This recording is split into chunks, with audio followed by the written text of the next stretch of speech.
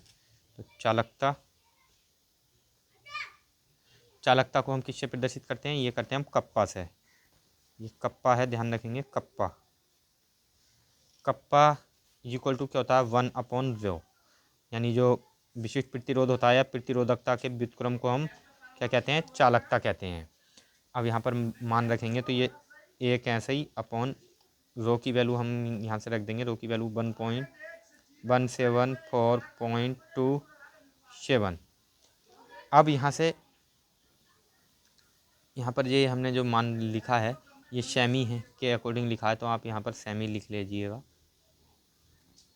Semi है, क्योंकि मैंने जो है यहाँ पर ये इसका गुणा ना कर कर डायरेक्ट आंसर लिखा है जो कि सेमी में दिया गया है बुक में, तो इसलिए मैं आपको बता रहा हूँ पहले ही कि ये सेमी है, हमने सेमी के अकॉर्डिंग यहाँ पर लिखा है, और आप इसके अनुसार गुणा करके मीटर में भी इसको लिख सकते हैं। तो 1/ρ और 174.27, जब आप इसको भाग करेंगे तो ये लगभग में आएगा 0.0057, और इसका मात्रक क्या होता है कप्पा का, ये होता है siemens semi inverse, siemens semi inverse. तो जो हमारा कप्पा है, चालकता है, वो भी निकल कर आ चुकी है। अब हम बढ़ते हैं हमारे नेक्स्ट क्वेश्चन या टॉपिक, मोलर चालकता की ओर। तो मोलर चालकता का सूत्र क्या होता है, मोलर चालकता को हम डिनोट करते हैं लैम्डा से,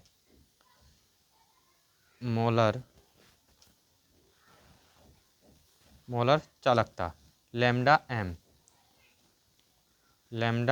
एम बराबर कप्पा, यहाँ पर ये कप्पा 1000 अपॉन सी, ये मोलर चालकता का जो है फॉर्मूला है। तो चलिए यहाँ पर मान रखेंगे तो क्या आ जाएगा, ये हमारा जो कप्पा का वैल्यू आई थी ये कितनी आई, 0.0057 अपॉन सी कितनी है भाई, यहाँ पर दे रखा है मोल लीटर इनवर्स, सांद्रता दे रखी है 0.05, ये सी क्या है यहाँ पर सांद्रता है, तो ये रख देंगे सी 0.05। और जब आप इसको आगे सॉल्व करेंगे तो यहाँ से कितना आएगा, ये आएगा 114 बार ये कैंसिल हो जाएगा पूरा,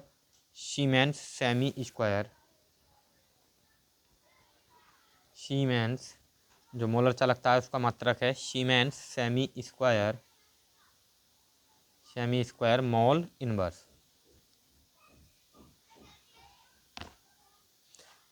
अब यदि हम सेमी के स्थान पर मीटर के पदों में विभिन्न राशियों का परिकलन करें, इन सबको मीटर में बदलना चाहें तो हम मीटर में भी बदल सकते हैं।